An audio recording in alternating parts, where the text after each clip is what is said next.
नमस्कार मित्रांनो, ठरलं तर मग या मालिकेच्या आजच्या भागामध्ये मी तुम्हा सर्वांचे अगदी मनपूर्वक स्वागत करते। आजच्या भागामध्ये आपल्याला पाहायला मिळतं आता सायली ऑफिसमध्ये काम सुरू करते, परंतु कुठून सुरुवात करायची आणि कसं करायचं याबद्दल सायलीला काहीच माहीत नसतं। आता करमळकर सायलीच्या समोर बसून असतात। आता सायली एक एक शब्द वाचून नक्की या केसचे डिटेल्स काय आहेत हे पडताळून पाहत असते।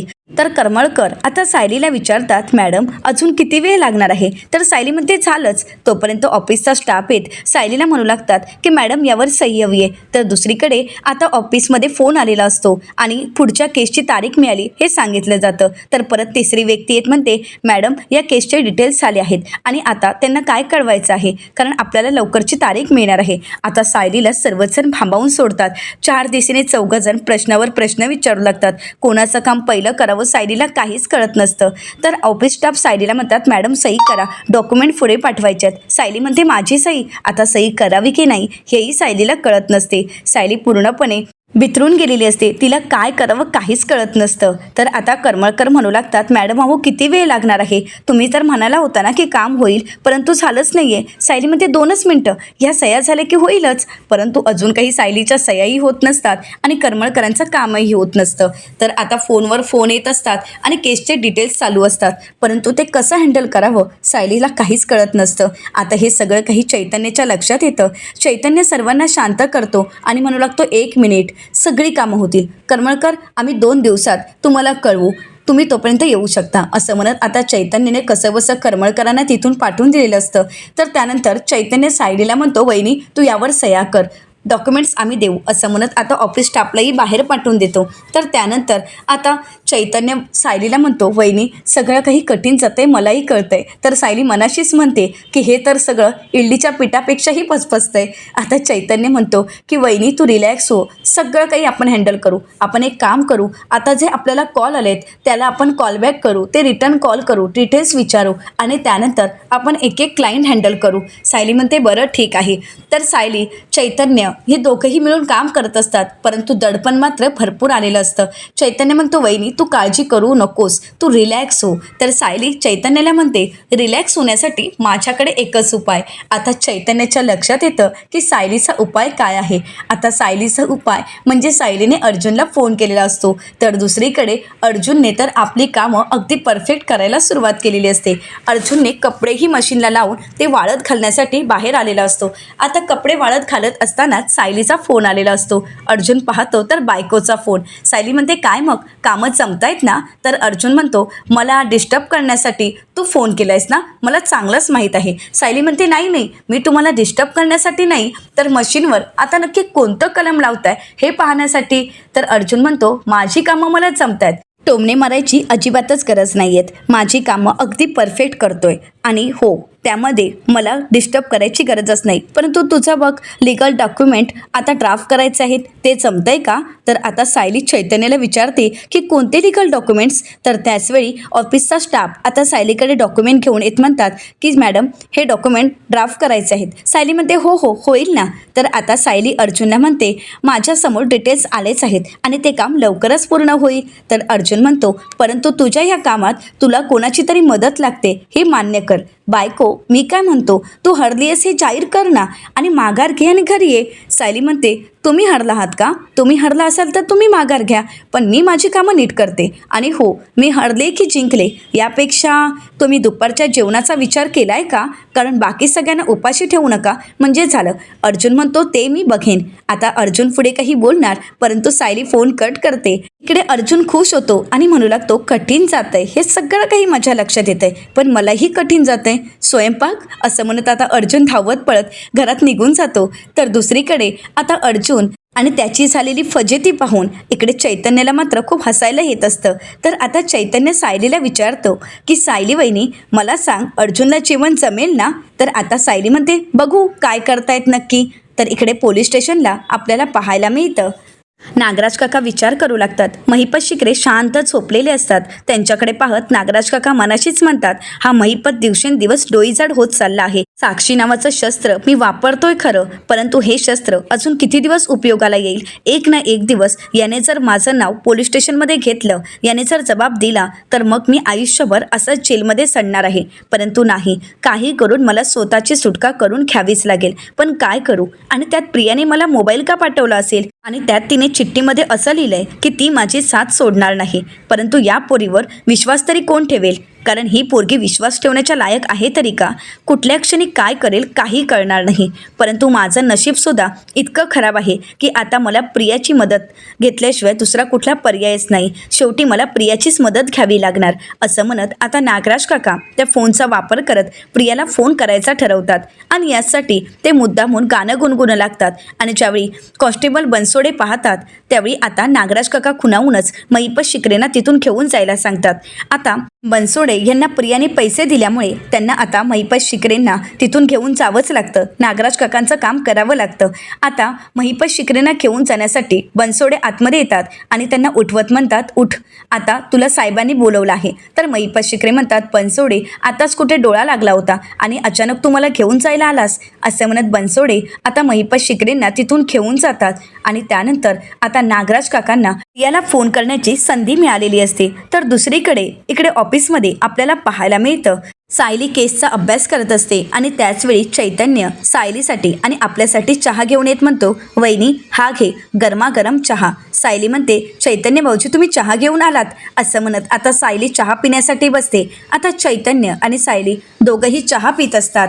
तर चैतन्य सायलीला विचारतो, वहिनी अगं कोणती फाईल वाचत होतीस? तर सायली म्हणते, रविराज काकांच्या अपघाताचे डिटेल्स पुन्हा एकदा पाहत होती, ती फाईल वाचत होती. तर चैतन्य सायलीकडे पाहतो तर सायली चैतन्याला म्हणते, चैतन्य भाऊजी मला एक सांगा, रविराज काकांचा अपघात ज्या गाडीने झाला, ज्या ट्रकने त्यांना उडवलं गेलं, तो ट्रक बाबू चालवत होता, पण बाबू त्या गाडीचा मालक नव्हता. मग त्या गाडीचा मालक कोण होता?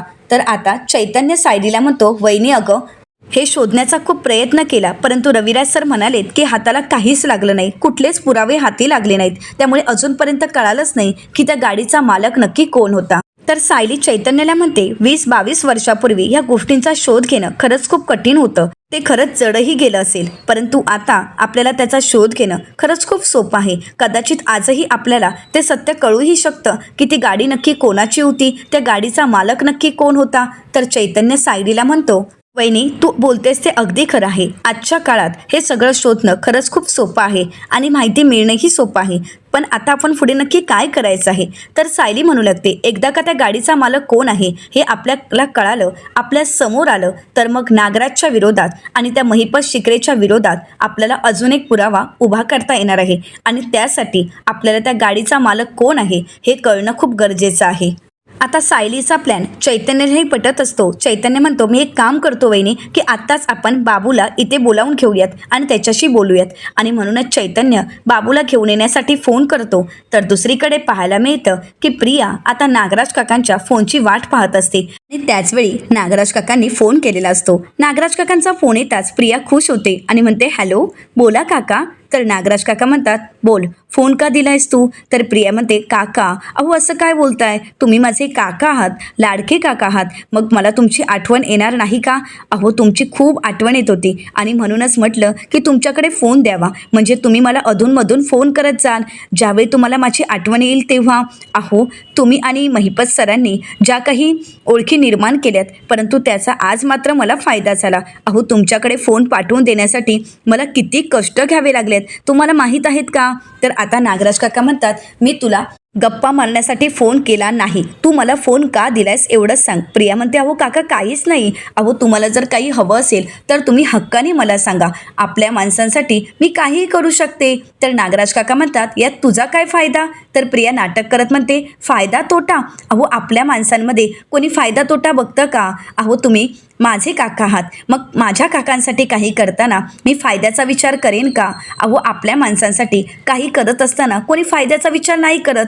तुम्ही सुद्धा तिथे जेलमध्ये आहात, मग तुम्ही सुद्धा आपल्या माणसांचा विचार करालच ना. अहो तुम्ही तिथे आहात, पण तुम्ही माझं नाव कोणालाही सांगणार नाही, माझ्याबद्दल तुम्ही तोंड उघडणार नाही, हो की नाही? तर नागराज काका म्हणतात, वाटलंच होतं, किती स्वार्थी आहेस ग प्रिया तू. एक गोष्ट लक्षात ठेव, मी तुझं नाव घेणार नाही. पोलिसांनी मला कितीही मारलं तरीसुद्धा मी त्यांना सत्य सांगणार नाही आणि तुझं नाव कुठेही घेतलं जाणार नाही. पण त्यासाठी तुला माझं एक काम करावं लागेल. प्रिया म्हणते, काका काका, वाटलंच होतं. अहो तुम्ही काहीतरी मला काम सांगणार याची मला खात्री होतीच. आणि काका तुम्ही काय म्हणालात? स्वार्थी? अहो यामध्ये स्वार्थी कोण आहे बघा ना. अहो स्वार्थी तर तुम्हीच आहात, कारण तुम्ही तुमचा फायदा बघताय. असं म्हणत प्रिया आता नागराज काकांना चांगलीच गुंडाळत असते. तर प्रिया म्हणते, अहो नागराज काका मला स्वार्थी बोलताय, पण तुम्ही सुद्धा तेवढेच स्वार्थी आहात. तर नागराज काका प्रियावर चिडतात आणि म्हणतात, आता तुझं थोबाड बंद ठेवशील का आणि काम काय आहे हे मी तुला सांगू का? असं म्हणत नागराज काका आता प्रियाला तिचं काम सांगत असतात. प्रिया म्हणते, बोला तुमचं काय काम आहे? तर नागराज काका म्हणतात, मला फक्त तुला काम सांगायचं नाहीये, तर मला गॅरंटी हवी आहे की हे काम तू पूर्ण करणारच. तर प्रिया म्हणते, बोला, जे काम असेल ते मी पूर्ण करेन, फक्त तुम्ही सांगा. आता पोलीस स्टेशनमध्ये सगळ्यांच्या नकळतच नागराज काका त्यांचं काम प्रियाला सांगू लागतात. आता नागराज काकाने त्यांचं काम सांगताच प्रियाला धक्का बसतो. प्रिया म्हणते, काय तुम्ही काय सांगताय? हे तुम्ही खरं सांगताय का? तर नागराज काका म्हणतात की हो, 100%. आता प्रिया खुश होते. तर दुसरीकडे ऑफिसमध्ये आपल्याला पाहायला मिळतं, चैतन्य बाबूला सायलीसमोर घेऊन येतो. तर बाबू सायली आणि चैतन्याला म्हणू लागतो की एकदा का त्या महिपत शिकरेचा निकाल लागला, त्याला जन्मठेप किंवा फाशी झाली की मी इथून निघून जाणार आहे. मी जास्त दिवस तुमच्या ऑफिसमध्ये नाही राहू शकत. मी त्या महिपत शिकरेला शिक्षा कधी होती याचीच वाट पाहत आहे. एकदा का त्याला शिक्षा झाली की मी इथून निघून जायला मोकळा. तर सायली बाबूला शांत करत म्हणते, होईल, सगळं काही अगदी तुमच्या मनासारखंच होईल. तुम्हाला इथून जाताही येईल. ते सगळं काही होणारच आहे, परंतु त्यासाठी तुमची साक्ष महत्त्वाची आहे. हे सगळं काही तुमच्या साक्षीवरच अवलंबून आहे. तुम्ही जी साक्ष द्याल त्यावरूनच महिपत शिकरेंना शिक्षा होईल की नाही हे ठरणार आहे. त्यामुळे आता आम्ही जे तुम्हाला विचारणार आहोत ते तुम्हाला सगळं काही आठवून खरं सांगायचं आहे. आपल्याला अजून काही पुरावे मिळवावे लागतील आणि त्यासाठी तुमच्या मदतीची गरज आहे. असं म्हणत आता सायली बाबूला विनंती करू लागते. आता सायली बाबूला पहिला प्रश्न करत म्हणते, मला एक सांगा, हा अपघात घडवून आणायचा आहे याबद्दल तुम्हाला अगोदर किती दिवस सांगण्यात आलं? आता बाबू विचार करतो आणि त्यानंतर सायलीला म्हणतो, 10 ते 15 दिवस अगोदर मला हे सांगण्यात आलं होतं. त्यासाठी त्यावेळीस मला पैसेही दिले गेले होते आणि हेही सांगण्यात आलं होतं की त्या तिघांपैकी एकालाही जिवंत सोडायचं नाही. ते तिघंही तिथेच मेले पाहिजेत. आता हे ऐकल्यानंतर सायली आणि चैतन्याला धक्काच बसतो. तर दुसरीकडे आता नागराज काका प्रियाला विचारतात, प्रिया तुला हे काम जमणार आहे की नाही एवढंच मला सांग. तर प्रिया नागराज काकांना म्हणते, काका अहो तुमचं हे काम झालंच म्हणून समजा. असं म्हणत आता प्रिया फोन ठेवणार, परंतु त्याचवेळी नागराज काका प्रियाला म्हणतात, थांब थांब थांब, माझं काम अजून झालेलं नाही आणि माझं बोलणं अजून संपलेलंही नाही आहे, कारण तुला माझं अजून एक काम करावं लागेल, ते ऐकून तरी घे. तरी प्रिया म्हणते, बोला, तुमचंच तर ऐकायचं आहे. तर आता नागराज काका प्रियाला म्हणतात, अर्जुन आणि सायलीवर नीट लक्ष ठेव आणि असं काहीतरी कर की त्या सायली आणि अर्जुनला माझ्या विरोधात कोणतेही पुरावे सापडायला नकोत. त्यांनी कितीही पुरावे शोधण्याचा प्रयत्न केला तरी माझ्या विरोधात त्यांना कोणताही पुरावा सापडायला नको. तर प्रिया नागराज काकांना म्हणते, काका अहो किती घाबरताय तुम्ही? अहो मी ते आहे ना, मी ठेवेन लक्ष. आणि हो, मी आता असा काही कांड करून ठेवलाय ना की आता अर्जुनला तुमच्या केसकडे लक्ष द्यायला वेळच मिळणार नाहीये. तर नागराज काका प्रियाला विचारतात, असं काय केलंयस तू म्हणजे ज्यामुळे अर्जुनला माझ्या केसकडे लक्ष द्यायला वेळच नाही? तर प्रिया म्हणते, त्या दोघांना मी असं काही डिवचलं आहे, त्यांना तर मी असं दाखवून दिलं की तुम्ही दोघंही एकमेकांची कामं करूच शकत नाही. आणि त्या दोघांनाही खूप राग आला आणि म्हणून त्या दोघांनी अदलाबदल करत एकमेकांची कामं करायची ठरवलीत. म्हणजे बघा ना, आता सायली ऑफिसमध्ये गेली आहे, ती अर्जुनची कामं करणार आणि इकडे अर्जुन स्वयंपाकघरात राबणार. म्हणजे आता जर अर्जुन 24 तास स्वयंपाकघरात असणार, तो जर घरी असणार, तर मग त्याला तुमच्या केसकडे लक्ष द्यायला मिळणार नाही. बघा केलं की नाही तुमचं काम. तर आता नागराज काकांचा या गोष्टीवर काही विश्वास नसतो. नागराज काका म्हणतात, काय पण बोलू नकोस, तू डिवचलं आणि त्या दोघांनी असं केलं, शक्यच नाही. प्रिया म्हणते, अहो मी खरं सांगते, तुमचा विश्वास नाही आहे का माझ्यावर? तर नागराज काका म्हणतात, तू असं काही करशील असं मला वाटतच नाही आणि तुझ्या बोलण्यामुळे त्या दोघांमध्ये काही फरक पडेल असं मला तरी वाटत नाही. तर प्रिया म्हणते, अहो पण ती सायली ऑफिसमध्ये बसून काहीच करू शकत नाही. इकडे अर्जुन किचनमध्ये राबणार तर दुसरीकडे सायलीला काहीच जमणार नाही, म्हणजे तुमचं काम झालं असंच समजा.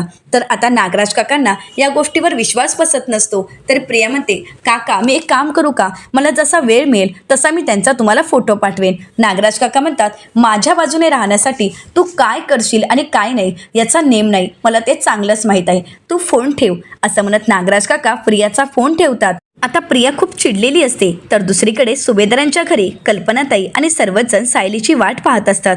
कल्पनाताई म्हणू लागतात, सायलीला यायला खूपच उशीर झालाय ना, अजून कशी नाही आली ती. तर प्रतापराव म्हणतात, येईल ग, आज अर्जुन सुभेदार म्हणून तिचा पहिलाच दिवस आहे आणि म्हणूनच कदाचित सगळ्या कामांसाठी उशीर झाला असेल. आता अर्जुनची किचनमध्ये कुडबुड चालू असते, स्वयंपाक बनवायची घाई चालू असते, परंतु काय कुठे ठेवलं हे अर्जुनलाही माहीत नसतं. आता अर्जुनचा स्वयंपाक काही बनलेला नसतो, परंतु अस्मिताला मात्र भूक लागलेली असते. अस्मिता म्हणू लागते, मला खरंच खूप भूक लागली आहे. तर प्रतापराव म्हणू लागतात, मला पण. तर त्यावेळी अस्मिता पाहते तर अर्जुन काही अजून स्वयंपाक करायला सुरुवातही करत नसतो. अर्जुन सगळ्या वस्तू नेहाळून पाहत असतो की कशात काय ठेवलं आहे. तर आता अस्मिता म्हणू लागते, परंतु डॅड आपण काय करणार आहोत, या खऱ्या अर्जुन सुभेदारला स्वयंपाक तर जमतच नाहीये. तर प्रतापराव म्हणतात, हो ना. तर विमलताई त्या दोघांनाही म्हणू लागतात, काळजी करू नका, होईलच स्वयंपाक, कारण आज अर्जुन दादांनी मसाले भाताचा स्वयंपाक करायचं ठरवलं आहे. आता मात्र सर्वांनाच टेन्शन आलेलं असतं. तर अर्जुन खुश होत म्हणतो, हो हो, आज सगळ्यांसाठी मसाले भात. आता अर्जुन गरम मसाला एक एक हातात घेऊन नक्की काय आहे ते प्रकार पाहत असतो. आता अस्मिता अर्जुनकडे पाहते आणि म्हणू लागते, अर्जुन अरे काय चाललंय, किती विचार करतोय, साधा मसाले भात तर बनवायचा आहे. अर्जुन म्हणतो, हो, परंतु या डब्यामध्ये छोट्या छोट्या वाट्या आहेत आणि त्यामध्ये प्रत्येकामध्ये वेगवेगळा मसाला आहे. मग नक्की कोणता आणि कसा काय वापरायचा मला तर काहीच कळत नाहीये, कोणते वापरायचे आहेत, हा बघ ना, याला तर शेपूट आहे. असं म्हणत आता अर्जुनने मोठा जोक केलेला असतो. सर्वांनीच डोक्यावर हात मारून घेत अर्जुनकडे पाहत म्हणतात, अर्जुन अरे तुला जमणार आहे ना. तर त्यानंतर कल्पनाताई अर्जुनला म्हणतात, अर्जुन अरे तूच म्हणाला होतास ना की बायकांना जास्त काही कामं नसतात आणि जी काही असतात ती छोटी मोठी कामं असतात. तूच म्हणतोस ना की बायका फक्त आराम करतात आणि किचनची कामं सोपी असतात, असं तूच म्हणतोस ना. मग आता ही सगळी कामं तुला सुद्धा सोपीच जायला हवी होती. असं म्हणत कल्पनाताई अर्जुनला चांगलाच टोमणा मारतात. अर्जुन मात्र शांतच होतो. तर प्रतापराव कल्पनाताईंना म्हणतात, कल्पना आता तू सुद्धा टोमणे मारणार आहेस का आणि यामध्ये वेळ फुकट घालवणार आहेस का. तू एक काम कर, तू जा आणि त्याला मदत कर. तू जर त्याला मदत नाही केलीस तर आपल्याला आज काय स्वयंपाक मिळणार नाही आणि सगळ्यांनाच उपाशी राहावं लागणार आहे. त्यापेक्षा जा कल्पना, तूच मदत करू शकतेस. तर अस्मिता म्हणते, हो मम्मा, तुझ्याच आता मदतीची त्याला गरज आहे, नाहीतर आम्हाला उपाशी राहावं लागेल, एवढं मात्र नक्की. तर कल्पनाताई म्हणू लागतात, अर्जुन चुकतोय हे त्याला दाखवून देण्यासाठी एक वेळ मी तुम्हाला उपाशी ठेवलं असतं. प्रतापराव म्हणतात, काय. तर कल्पनाताई म्हणतात, हो, मी तुम्हाला उपाशी ठेवलं असतं, परंतु अस्मिताला कसं उपाशी ठेवणार, त्यामुळे आता मला अर्जुनची मदत करावीच लागेल. थांब अर्जुन, मी देते तुला मसाले काढून. असं म्हणत आता कल्पनाताई अर्जुनची मदत करायची ठरवतात, पण तेही फक्त अस्मितासाठी. आता कल्पनाताई किचनमध्ये जातात आणि अर्जुनची मदत करत असतात. आता कल्पनाताई अर्जुनला कोणते मसाले फोडणीला घालायचे आहेत हे सांगत असतात. कल्पनाताई अर्जुनला म्हणतात, अर्जुन यामध्ये आता तुला दालचीन, लवंग, मिरी हे सगळं काही घालायचं आहे, पण ते कसं आणि कधी घालायचं आहे हे माहीत आहे ना. अर्जुन म्हणतो, मम्मा तू मला बाकी काही सांगूच नकोस, कारण मला सगळं माहीत आहे, मला सगळं येतं. असं म्हणत अर्जुन त्या डब्यात असणारं फूल काढतो आणि म्हणतो, मम्मा हे बघ फूल. तर आता कल्पनाताई म्हणतात, याला चक्री फूल म्हणतात. हे तुला एकदा जेवणात सापडलं होतं, तेव्हा तू जेवण ठेवलं होतंस, जेवलाही नव्हतास आणि तेव्हापासून सायली कधीच हे जेवणामध्ये वापरत नाही. का तर तुला आवडत नाही म्हणून, पण तिला मात्र हे जेवणामध्ये भरपूर आवडत असतं. आता मात्र अर्जुनच्या लक्षात येतं. अर्जुन म्हणू लागतो, माझी बायको माझ्यासाठी इतकं सगळं करते, एवढं सगळं लक्षात ठेवते. कल्पनाताई म्हणतात, हो, छोट्या छोट्या गोष्टी सगळ्या तिच्या लक्षात असतात. तर आता अर्जुनलाही सायलीचा अभिमान वाटत असतो. कल्पनाताई अर्जुनला म्हणतात, बायको ही अशीच असते, नवऱ्याच्या सगळ्या छोट्या मोठ्या गोष्टी तिच्या लक्षात असतात. ती नेहमीच नवऱ्यासाठी आणि घरासाठी झटत असते, परंतु या बदल्यात ना कधी तिला शाबासकी मिळत, ना कौतुकाची थाप मिळत आणि ना कधी तिला पगार दिला जात, परंतु तरीसुद्धा ती आपल्या घरासाठी कायमच झटत असते. आता अस्मिता, कल्पनाताई सगळेच जण शांत होतात. अर्जुनही सायलीचा विचार करू लागतो. तर प्रतापराव विषय बदलत म्हणतात, पुढे आता. आणि अर्जुन, अरे तुझा पटापट हात चालव, नाहीतर आम्हाला इथे उपाशी राहावं लागेल. अर्जुन म्हणतो, हो हो, होऊनच जाईल, 10 मिनिटात तुम्हाला खिचडी मिळणार आहे, 10 मिनिटात रेडी होणार आहे. असं म्हणत अर्जुनचा कॉन्फिडन्स काही अजूनही डगमळीत झालेला नसतो. तर कल्पनाताई म्हणतात, बरं करा आता. आता विमलताईंच्या मदतीने अर्जुनने मसाले भात बनवायला सुरुवात केलेली असते. तर दुसरीकडे ऑफिसमध्ये आपल्याला पाहायला मिळतं सायली बाबूला दुसरा प्रश्न करत म्हणते, मला एक सांगा, तुम्ही अपघातासाठी जी गाडी वापरली गेली होती त्या गाडीची व्यवस्था सुद्धा तुम्ही 10-15 दिवस अगोदरच केली असेल ना? तर बाबू म्हणतो, नाही, त्या गाडीची व्यवस्था 1-2 दिवसातच झाली होती, त्यासाठी जास्त दिवस नाही घेतलेत किंवा जास्त वेळ लागलाही नाही. तर चैतन्य बाबूला प्रश्न करत म्हणतो, पण बाबू, ज्या गाडीची तुमच्यासाठी व्यवस्था झाली होती, ज्या गाडीने तू रविराज सरांचा अपघात घडवून आणलास, तो ट्रक नक्की कोणाच्या मालकीचा होता, तो कोणाचा होता हे तुला माहीत आहे का? तर बाबू म्हणतो, नाही, त्याबद्दल मला काहीच माहीत नाही, कारण महिपत शिकरेंनी मला पैसे आणि त्या गाडीची व्यवस्थाही करून दिली होती, त्यामुळे ती गाडी नक्की कोणाची आहे याबद्दल मला खरंच काही माहीत नव्हतं. पण नंतरचा ट्रक कोणी दिला हे मला थोडं आठवतंय. तर आता सायली प्रश्न करत म्हणते, नंतरचा आणि आधीचा म्हणजे नक्की काय घडलं होतं? तर बाबू म्हणू लागतो, जो ट्रक मला अपघातासाठी दिला गेला होता तो ऐनवेळी बंद पडला आणि म्हणूनच दुसऱ्या गाडीची, दुसऱ्या ट्रकची व्यवस्था करावी लागली. आता बाबूला घडलेला प्रसंग आठवतो, ज्यावेळी बाबूने अपघातासाठी महिपत शिकरेने दिलेला ट्रक चालवायला सुरुवात केलेली असते, त्यावेळी अचानकच तो ट्रक बंद झालेला असतो आणि म्हणूनच बाबूने महिपत शिकरेंना फोन केलेला असतो आणि म्हणालेला असतो की साहेब, एक घोळ झाला आहे, ही गाडी बंद पडली आहे. आता हे ऐकताच महिपत शिकरे म्हणतात, बाबू, काय बोलतोयस तू? अरे तू ट्रक चालवतोयस ना, मग त्यामध्ये काय बिघाड झालाय हे तुला कळत नाहीये का? तर बाबू महिपत शिकरेंना म्हणालेला असतो, साहेब, अहो मी गाडी चालवतो, ट्रक चालवतो, परंतु बंद पडलेला ट्रक मला रिपेअर करता नाही येत, कारण मी मेकॅनिक नाही आहे. तर आता महिपत शिकरे म्हणतात, बरं ठीक आहे, असं म्हणत महिपत शिकरे फोन ठेवतात. आणि त्यावेळी महिपत शिकरेंसोबत नागराज काका असतात. नागराज काका महिपत शिकरेंना विचारतात, महिपत काय झालंय? तर महिपत शिकरे म्हणतात, ट्रक बंद पडलाय आणि तो काही बाबूला सुरू करता येईना, आता आपल्याला काहीतरी करावं लागेलच. तर नागराज काका महिपत शिकरेंना म्हणतात, महिपत, तुला आता काहीतरी करावं लागेल, कारण खूप मेहनतीने हा प्लॅन बनवला आहे आणि हा आता इथेच थांबवणं शक्य नाही. तर महिपत शिकरे म्हणतात, तुम्ही काळजी करू नका नागराज शेठ, तुमचं काम होणार, 113% होणार, त्यासाठी मी दुसऱ्या गाडीची व्यवस्था करतो, थांबा, मी कोणाची गाडी मिळते का पाहतो. असं म्हणत आता महिपत शिकरे त्यांच्या ओळखीतील ट्रक मिळण्यासाठी फोन करू लागतात. आता त्याचवेळी नागराज काका म्हणतात, 1 मिनिट, माझ्या ओळखीचा पण एक माणूस आहे, मी फोन करतो. असं म्हणत महिपत शिकरे आणि नागराज काका दोन्हीही ट्रकची व्यवस्था करत असतात आणि त्याचवेळी बाबू इकडे वाट पाहत असतो आणि त्यावेळी एक व्यक्ती येते आणि बाबूला म्हणते, बाबू? तर बाबू म्हणतो की हो, मी बाबू आहे, पण तुम्ही कोण आहात? तर त्यावेळी ते म्हणतात, मी रमेश, मी ट्रक साईडचा मॅनेजर आणि त्यामुळेच आता मी तुम्हाला इथे ट्रकची व्यवस्था करून देण्यासाठी आलो आहे.